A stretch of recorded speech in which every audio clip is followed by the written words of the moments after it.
food estate yang sekarang banyak digembar-gemborkan. Saya kira semua orang sekarang punya kesan itu gagal. Dan saya kira iya. Kenapa? Karena kita menyediakan lahan yang besar, tidak dipikirkan bahwa lahan yang besar dengan modal besar itu harus ada petani. Sementara lahan yang disediakan itu tidak ada orangnya. Siapa yang mau bertani di situ? Sebelumnya calon wakil presiden nomor urut 1 Muhaimin Iskandar juga mengkritik kebijakan food estate awal Desember yang lalu. Caimin menilai bahwa kebijakan lumbung pangan nasional atau food estate telah gagal dijalankan oleh pemerintah dan akan mengevaluasi program tersebut bila menang pada Pilpres 2024. Food estate terbukti gagal, maka jalan cepat yang bisa dilakukan adalah mengintensifikasi tanah-tanah pertanian punya rakyat, diorganisir dengan manajemen bisnis raksasa pangan nasional. Produktivitas pangan ini betul-betul harus digerakkan secara masif, bukan melalui food estate, tetapi melalui peningkatan produktivitas lahan dan tanah milik rakyat dan petani.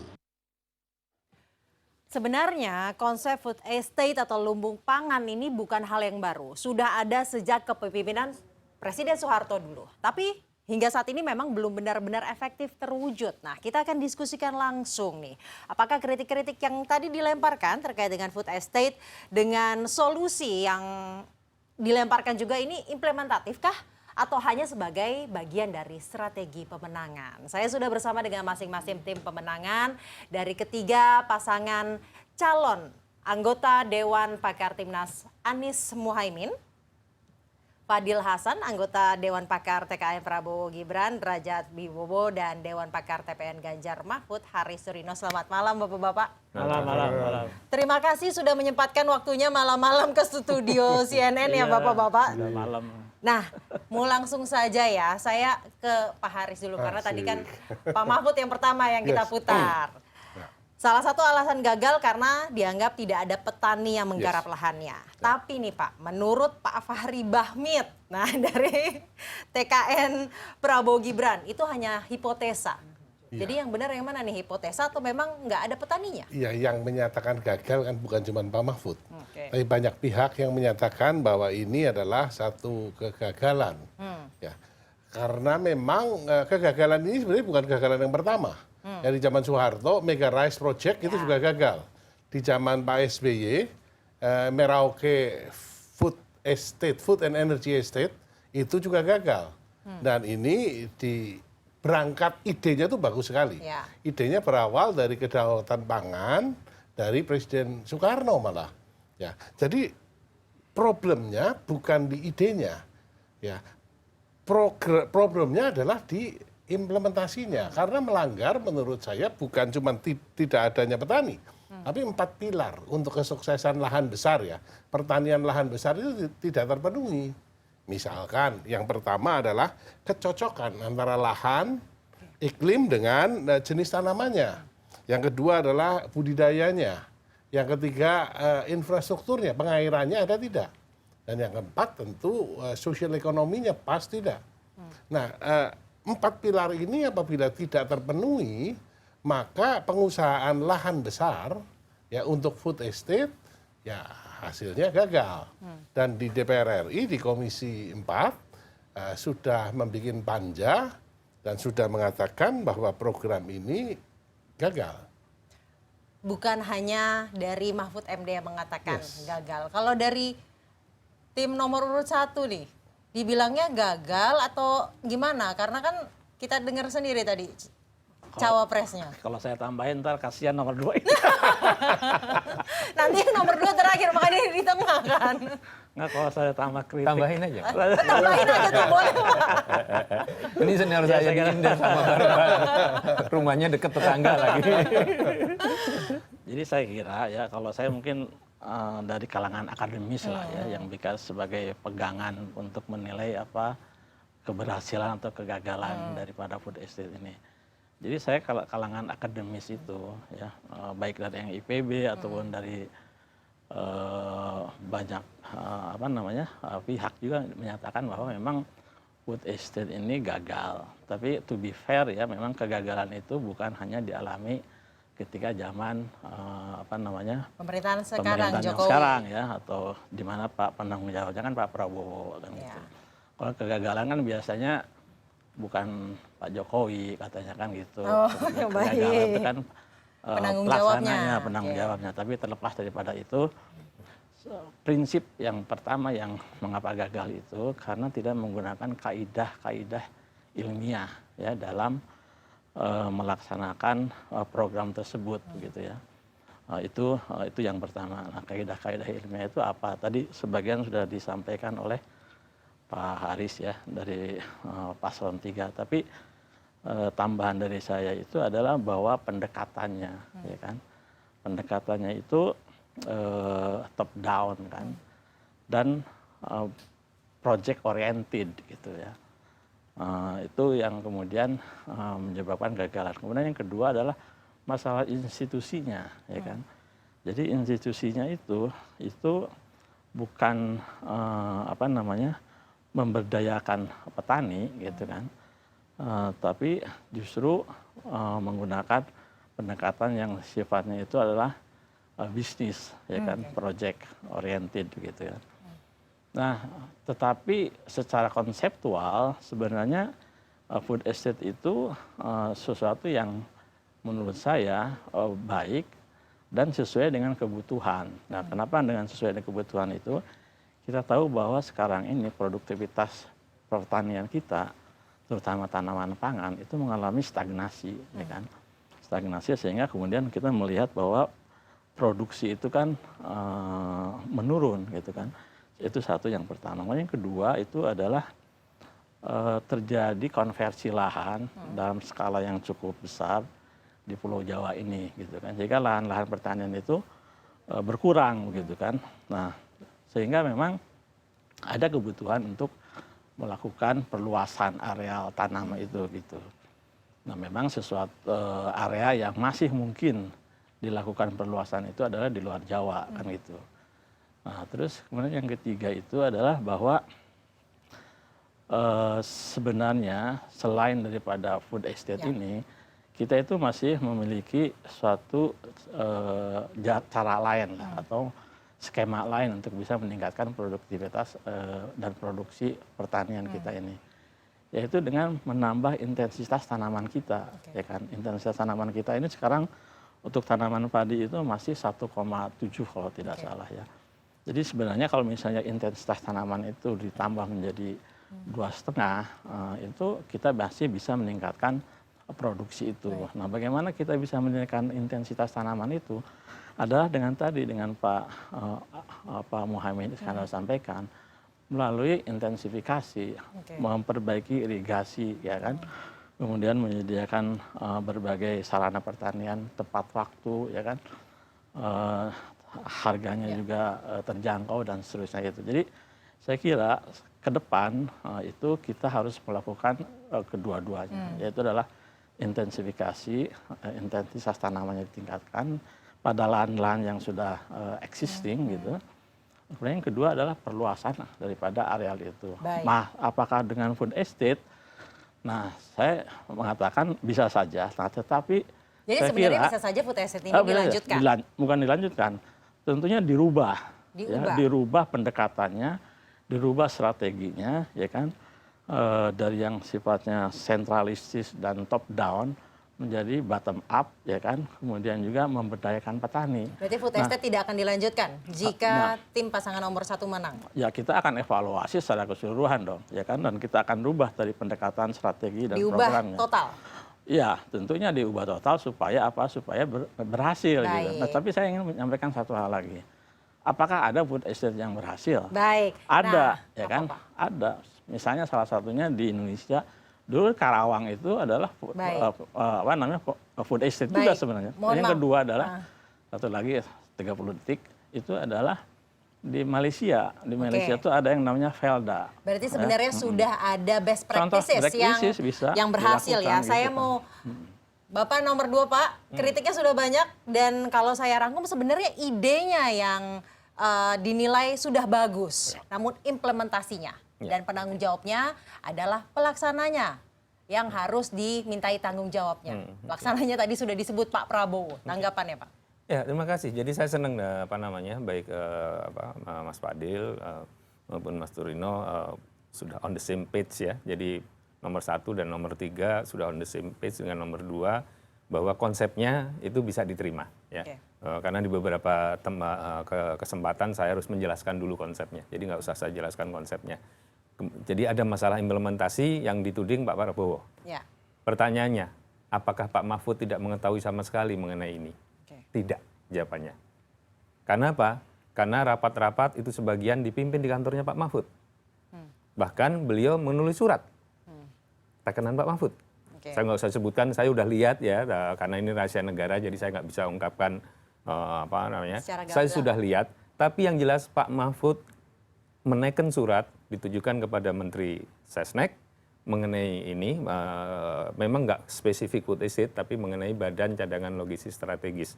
Tapi itu adalah bagian dari satu kesatuan semua, karena Isinya ada apa usulan, nggak enak, ada usulan ya, ada usulan supaya Penting itu ya. ada usulan supaya itu dijadikan konsep satu. Artinya apa? Kalau misalkan Pak Mahfud mengatakan gagal, nah yang gagal ini menuju hidung sendiri. Baik. Karena beliau ikut memimpin kok. Kalau Ya. Pak Muhaimin Ya, enggak tadi. pertama, ya. Nanti dulu.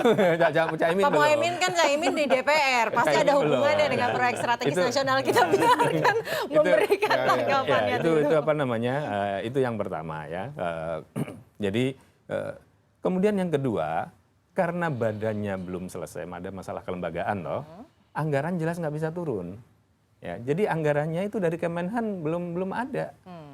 Anggarannya memakai anggaran Kementan dan anggaran PUPR yang dipakai untuk membangun itu semua. Ya, jadi ya memang belum bisa maksimal karena masih ada proses.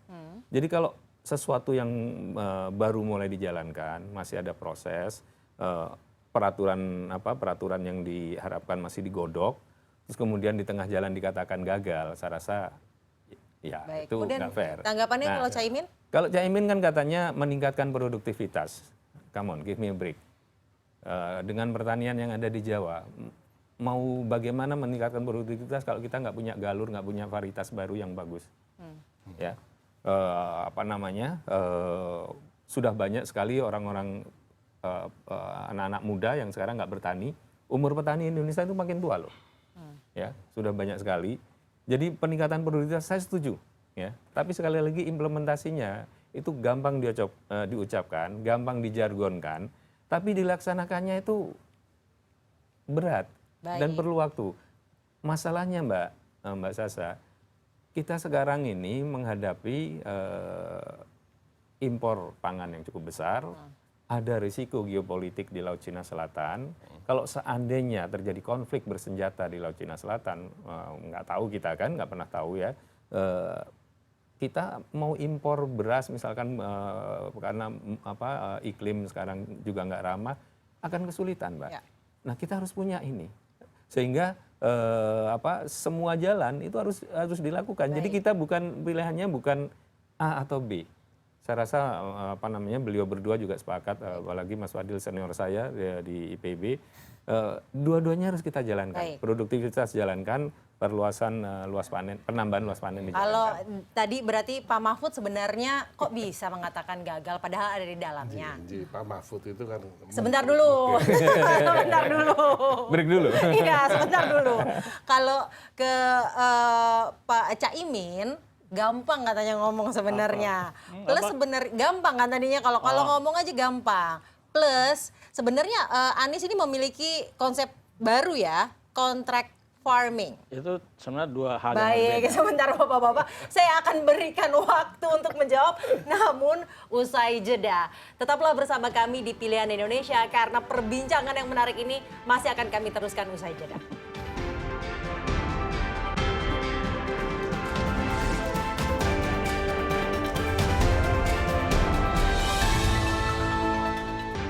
Anda kembali menyaksikan Pilihan Indonesia dan saya masih bersama dengan ketiga tim pemenangan pasangan Capres-Cawapres. Ada anggota Dewan Pakar Timnas Anies Mohaimin, Bapak Fadil Hasan, kemudian anggota Dewan Pakar TKN Prabowo Gibran, Derajat Wibowo, dan juga Dewan Pakar TPN Ganjar Mahfud, Pak Haris Turino. Tadi kita sudah berdiskusi cukup panjang mengenai kritik dan juga jawaban tentang food estate.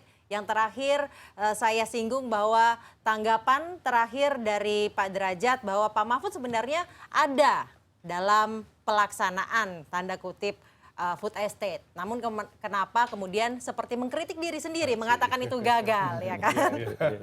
Kemudian kalau Pak Caimin ngomong itu gampang Pak katanya, implementasinya kan belum tentu. Plus sebenarnya kita juga punya pernyataan dari Pak Anies bahwa yang cocok itu kontrak farming, bukan food estate. Nanti bisa dijawab ya Pak, sebenarnya sama atau tidak. Kita saksikan dulu bersama pernyataan dari Anies Baswedan mengenai kontrak farming. DKI Jakarta bukan membeli sebuah lahan besar lalu membuat food estate untuk Jakarta, tapi tidak. Yang kami lakukan justru mengajak petani-petani yang ada diperkuat. Apa yang terjadi ketika mereka punya kontrak farming? Mereka bisa mendapatkan kredit untuk mekanisasi pertanian. Mereka melakukan produksi pertanian secara kolektif. Karena mereka punya kepastian siapa yang akan membeli hasil taninya. Pak, jadi dari pernyataan tadi sepertinya memversuskan food estate versus contract farming. Jadinya kalau dibilang akan diubah tadi, apakah diubahnya akan dengan contract farming, dua hal yang berbeda atau sebenarnya sama Ya, aja? dua hal yang berbeda itu. Kontrak farming yang disampaikan oleh Pak Anies itu adalah sistem penjualan hasil produksi pertanian kepada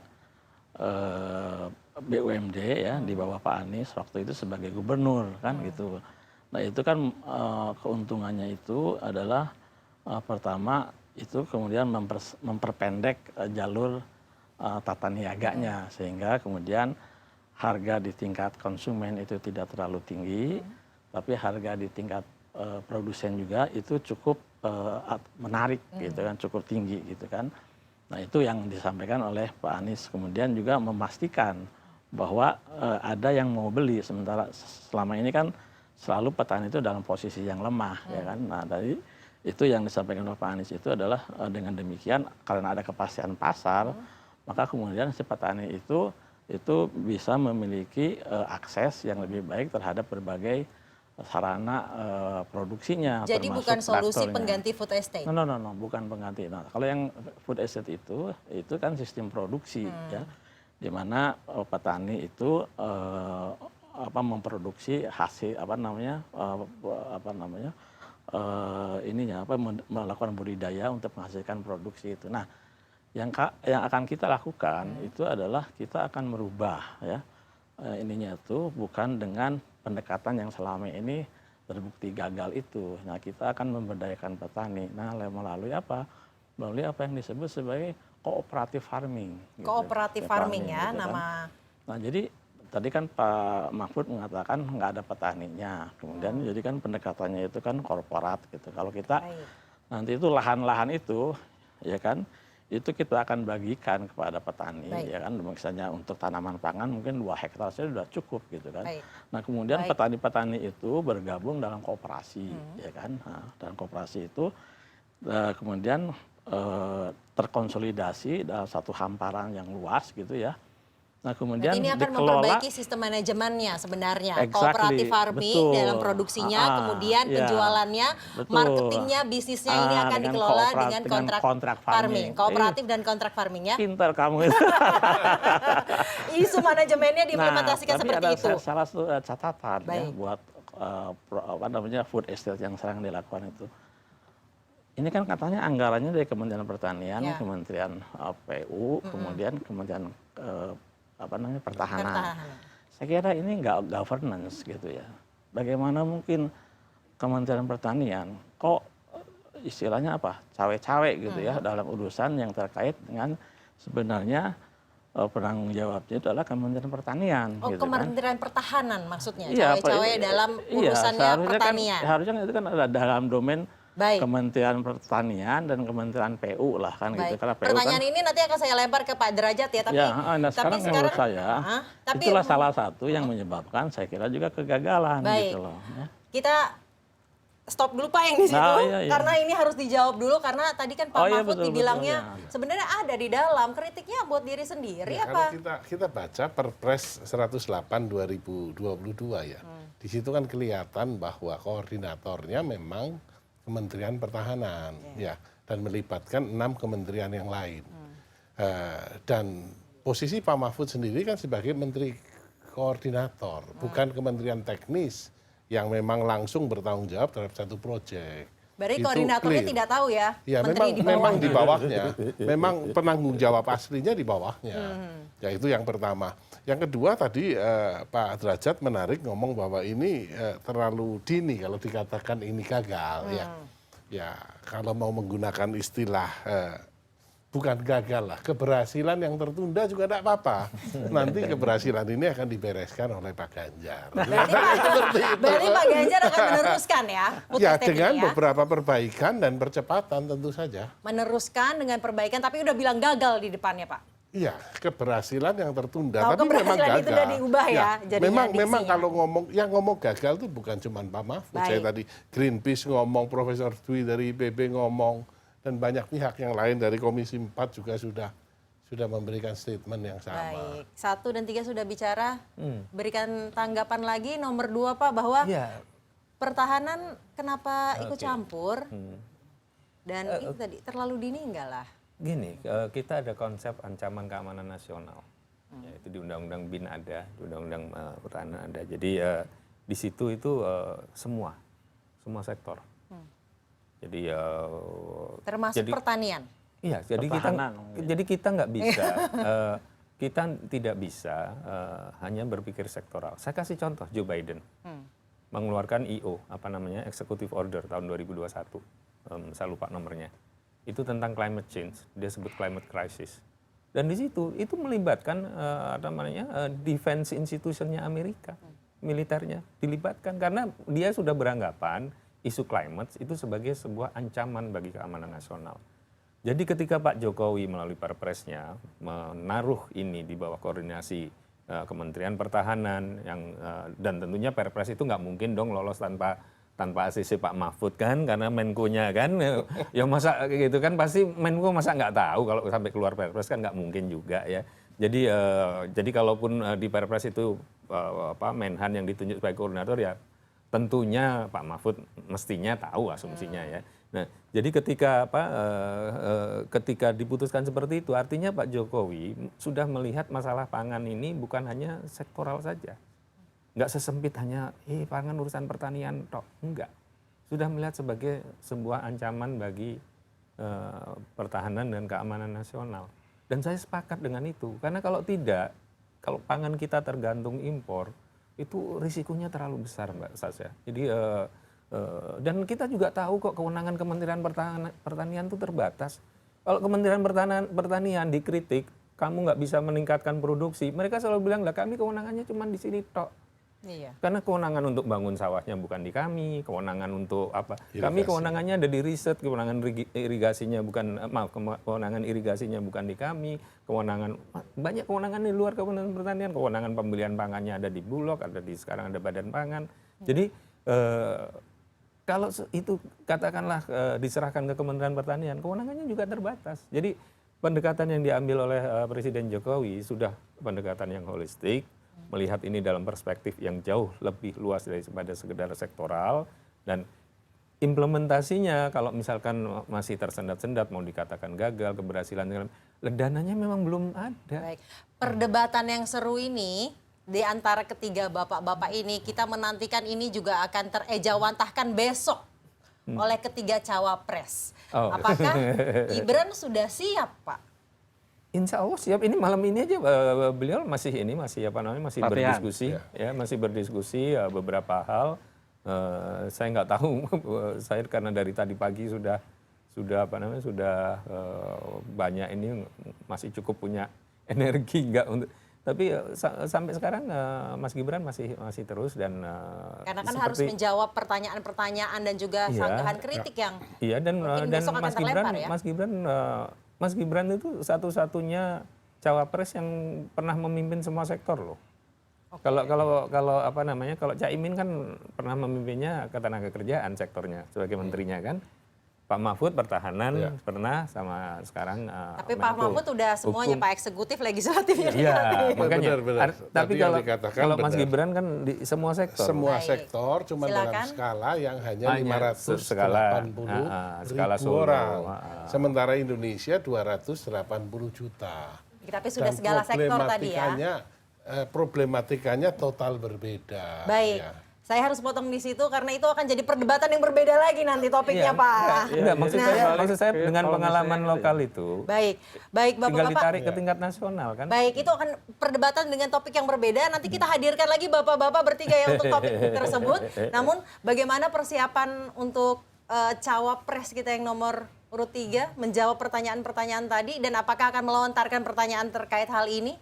Ya pasti ya. Jadi kalau tadi Gibran sedang mempersiapkan ya apa-apa gitu ya. Pak Mahfud, Profesor Mahfud besok tinggal menceritakan berdasarkan dengan track record pengalaman yang beliau sudah selama ini jalani selama puluhan tahun ya, lintas mulai dari legislatif, eksekutif, kemudian di yudikatif, sehingga beliau tinggal menceritakan apa yang beliau pernah alami. Baik. Dan bagaimana yang terbaik untuk Indonesia dengan bahasa yang sederhana, Baik. ya, yang mudah dipahami oleh masyarakat. Rasanya seperti itu. Baik, terakhir Caimin. Caimin Bagaimana sih nih? nggak perlu nggak perlu diajari lah.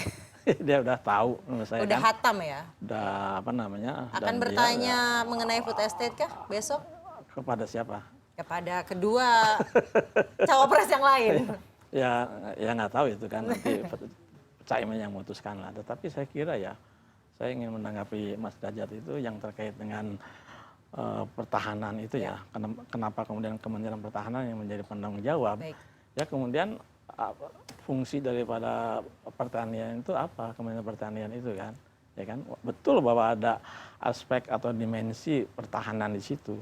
Tapi seharusnya kalau kita mengikuti suatu tata kelola pemerintahan yang baik, yang bertanggung jawab dalam bidang itulah yang harusnya menjadi koordinator, ya kan? Kemudian ditambah dengan dimensi misalnya tadi aspek pertahanannya, mungkin Pak Prabowo bisa membantu di situ. Tapi seharusnya yang menjadi penanggung jawab itu adalah Kementerian Pertanian. Tapi ini ya menurut saya memang tata kelola pemerintahan Pak Jokowi ini kacau balau. Coba aja lihat Pak Luhut Binsar Panjaitan itu merasuk kemana-mana kan, gitu kan. Baik. Nah jadi menurut saya bukan karena